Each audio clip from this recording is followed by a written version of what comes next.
Salut Booktube, aujourd'hui on se retrouve pour le bilan d'août et je tiens à préciser que c'était pas le mois le plus fameux de l'année, tout simplement parce que j'ai été relativement déçue dans mes lectures et ça vous le verrez quand je présenterai les livres. Donc pour commencer, c'était vraiment la meilleure lecture du mois.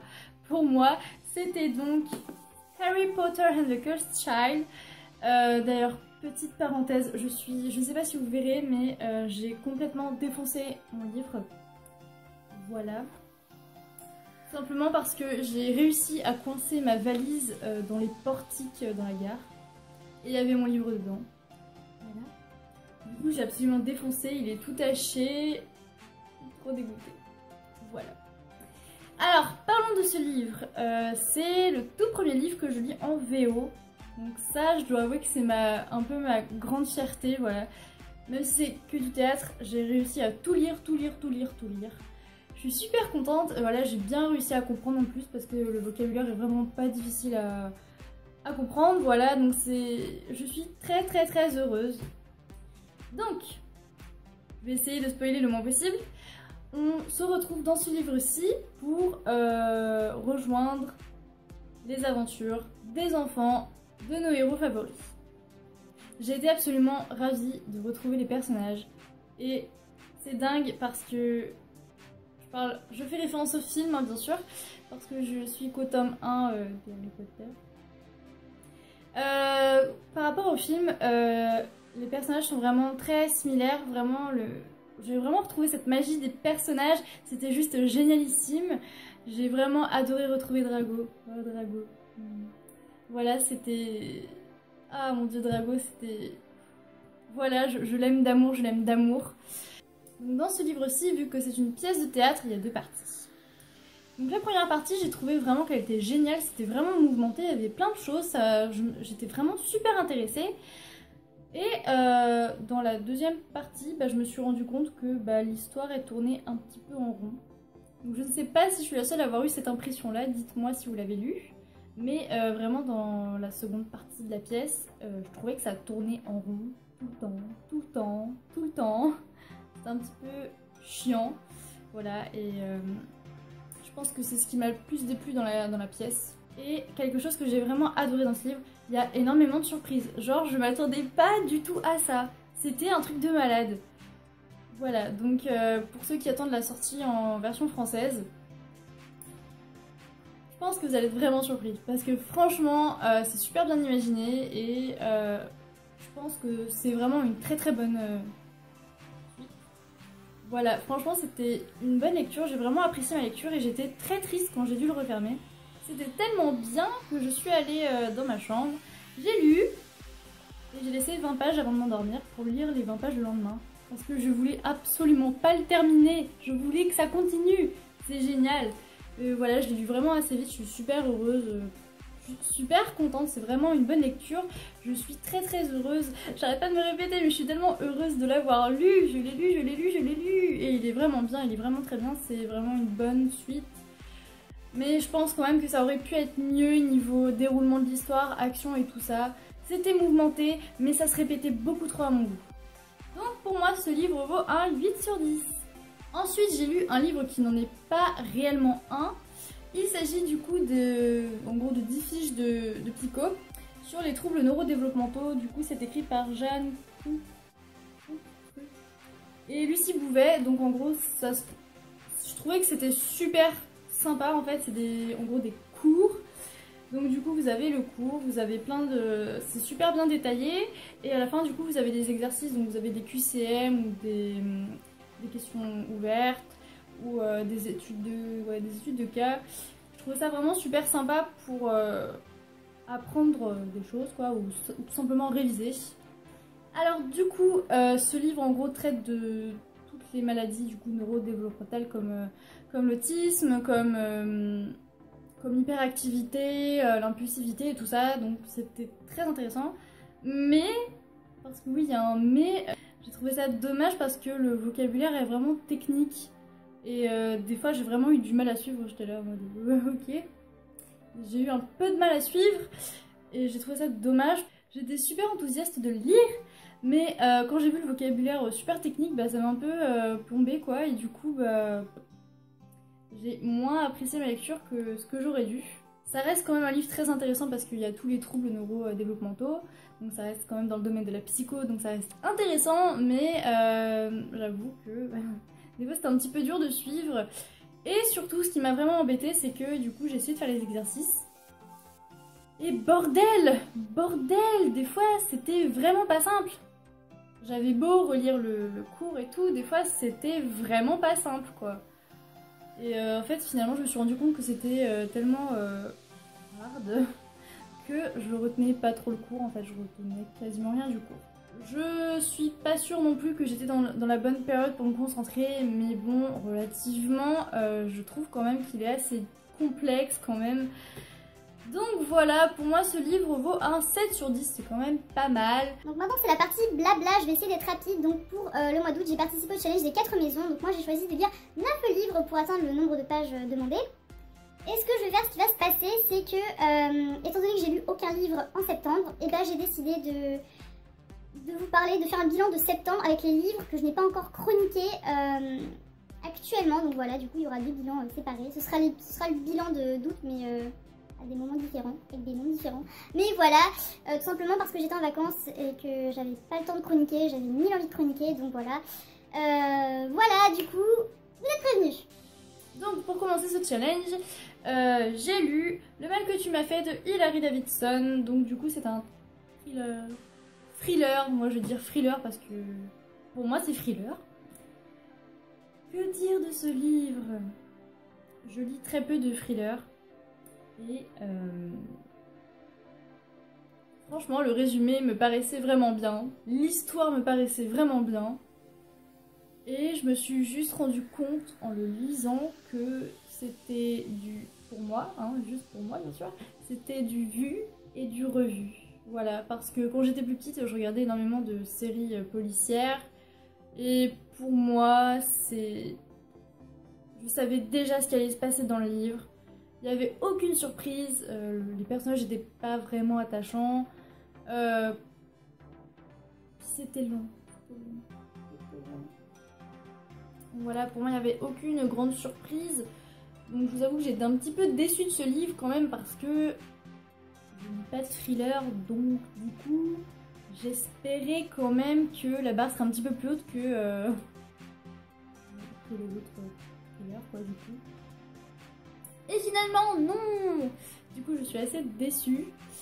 Je sais pas trop quoi vous en dire parce que j'en garde pas énormément de souvenirs. C'est vraiment pas une lecture qui m'a marquée, clairement. Je pense quand même qu'il plairait à beaucoup de personnes, mais pas à moi. Moi, non. Non, ça ne passe pas. Donc pour moi, c'est un 5 sur 10. En deuxième, j'ai lu Nosferatu. Donc c'est un tome 1 et si je dis pas de bêtises, il me semble que les prochains tomes ne sortiront pas en France. Parce que j'ai vu aucune information là-dessus. Bref. Alors que je vous explique un petit peu, donc du coup on est dans un peuple de vampires, il y a 7 clans et du coup Nosferatu c'est le premier clan auquel on va s'intéresser. Donc déjà l'histoire se passe au 19e siècle. C'est un siècle que j'affectionne pas particulièrement, donc ça a été un petit peu dur pour moi de rentrer dans l'histoire. J'aurais préféré une histoire avec des vampires des temps modernes, en gros du 21e siècle, je pense que ça aurait été beaucoup plus simple pour moi. Tant pis. Donc déjà, j'ai trouvé le début vraiment très lent et ça m'a absolument pas motivée à lire la suite. J'ai eu beaucoup de mal à lire ce livre. Ça a été vraiment dur alors que je mettais beaucoup d'espoir dans ce livre. Enfin, beaucoup d'espoir. Je mettais de l'espoir mais je savais que ça allait pas trop... j'allais pas trop aimer. Donc voilà, on suit de jeunes vampires en fait qui vont apprendre de leur monde et de leur peuple qu'il y a une chasse et que justement ils doivent survivre en quelque sorte. Donc là du coup, je me rappelle même plus si je l'ai dit, mais du coup dans ce tome-ci on retrouve le clan des Nosferatu du coup.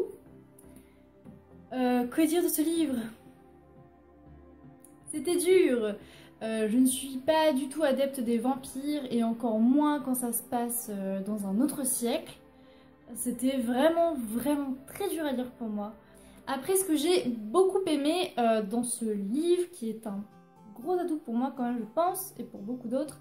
Pour ceux qui n'aiment pas spécialement les vampires, sachez que dans ce roman on parle de vampires, effectivement, mais c'est pas du tout exagéré, c'est vraiment bien dosé, voilà, l'auteur exagère pas du tout, elle nous entraîne dans ce monde, mais voilà, on fait pas une overdose de vampires quoi, voilà, ça va, c'est zen, c'est bon, donc voilà, pas d'overdose, tout va bien, ça aborde le thème des vampires, mais pas trop, juste à juste dose. J'ai eu aussi un peu de mal à rentrer dans l'histoire, tout simplement parce que le style d'écriture de l'auteur a été un petit peu compliqué pour moi. J'ai beaucoup aimé les descriptions et tout ça, mais c'était un petit peu dur de rentrer dedans parce qu'il y avait des descriptions du coup en lien avec le 19e siècle et c'est pas un truc que j'aime. Ça va être un petit peu dur. Dans ce livre, vous avez des références super intéressantes. Donc à la fin, il y a voilà, un passage exprès pour expliquer. Donc du coup, là, on a la naissance de Frankenstein, ça parle aussi du compositeur Giuseppe Verdi. Même si je n'aime pas ce siècle-là, je trouvais ça vraiment super sympa d'avoir vraiment des références et d'être vraiment plongée au cœur. Même si encore une fois, j'ai eu beaucoup de mal à entrer dans ce livre. Donc je ne sais pas quoi vous dire dessus, j'ai trouvé quand même que ça manquait d'action. En fait c'était qui tout double, soit ça allait trop vite, soit c'était trop mou. Et non, je peux pas. Donc voilà, c'est une saga que je continuerai pas. Et pour moi, elle vaut un 5 sur 10. Ensuite, j'ai lu le tome 1 du Pays des Contes, le sortilège perdu de Chris Colfer. Donc j'attendais énormément de ce livre. C'est un acteur et chanteur que j'aime énormément. Et j'étais très curieuse de découvrir ce qu'il valait en gros à l'écrit. Et en plus de ça, ça parlait de contes. Moi j'adore les contes, je suis totalement fan de contes. Et du coup j'avais tellement hâte de me plonger dans ce livre. Et j'ai été déçue. Clairement. J'ai été déçue parce que dès qu'on rentre dans le livre, déjà le début est lent. Et j'ai trouvé que, pareil, c'était vu et revu. Attention, spoiler entre guillemets. Le fait pour moi, en fait, d'ouvrir un livre et de tomber dedans, je l'ai déjà rencontré dans... C'est quelque chose que j'ai déjà vu dans des films et que j'ai déjà vu dans des livres. Donc pour moi, ça n'a absolument rien d'original, c'est du vu et du revu. Concernant l'histoire, globalement, je trouvais quand même que c'était vraiment beaucoup trop similaire à Once Upon a Time et j'ai énormément de mal avec Once Upon a Time. Je fais un petit crochet. J'ai même pas continué la série, j'ai jamais réussi à finir la saison 2. Autant pour la série que pour le livre, je trouve super sympa de voir, de retrouver nos personnages favoris et de voir ce que l'auteur en a fait ou le réalisateur. Je trouve ça vraiment très sympathique de remettre finalement au goût du jour les contes, mais comme Once Upon a Time, je trouve que c'est beaucoup trop. C'est trop. J'aurais préféré peut-être un livre un peu plus court, avec moins de personnages dedans, mais vraiment que ce soit une histoire, on va dire, exceptionnelle, qui fasse rêver, qui m'emmène ailleurs. Ça, j'aurais vraiment aimé, mais... bah non. C'est à la Once Upon a Time, c'est quelque chose que je regrette énormément. Ensuite, étant donné que Chris Colfer est quand même un adulte, je me suis dit, eh bah, il va nous refaire un petit... il va nous refaire les contes à la sauce adulte et je me suis rendu compte que c'était quand même assez jeunesse. Et c'est ça que j'ai pas trop aimé. Parce que pour moi, la jeunesse, c'est un style auquel j'ai beaucoup de mal. Donc j'aurais préféré finalement des contes, version plus adulte, version plus mature. Et c'est ce que j'ai pas retrouvé dedans. Après, je sais qu'il a plu à énormément de personnes. Moi, j'ai eu beaucoup de mal à cause de cette similarité avec la série et au fait que ce soit un peu fouillis, brouillon et un peu le bordel. Donc, pour moi, clairement, je ne continuerai pas la saga non plus. Et pour moi, il vaut un 5 sur 10. Ensuite, j'ai lu le tome 1 de la duologie Les Deux Sœurs, donc le tome 1 Guerrière. Donc, c'est un livre que j'ai depuis très longtemps dans ma pile à lire, que j'avais essayé de lire une première fois, que j'avais abandonné, je l'ai repris pour le challenge. Donc on suit deux sœurs, on suit Mirio et Mirage. Donc Mirage est chasseuse et Mirio est sorcière. Mais pour que la sorcière vive, il faut que la sœur, donc entre autres Mirage qui est chasseuse, soit sacrifiée. Donc je trouvais le concept de l'histoire vraiment génialissime. C'est un concept que j'aime beaucoup, cet aspect de survivre ou mourir. J'adore, j'adore et j'adore. Je trouve ça juste génialissime. C'est de la fantasy et il est quand même bien fourni. Il y a même carrément une carte au début du livre en gros pour savoir un petit peu où on est. Bon, les héroïnes elles bougent un petit peu partout sur la carte. Ça c'est pas trop mon délire quoi. Ça m'a un petit peu embêté qu'elles soient les personnages nomades. Clairement c'est pas mon truc. Moi j'aime bien un personnage sédentaire qui est bien où il est, voilà.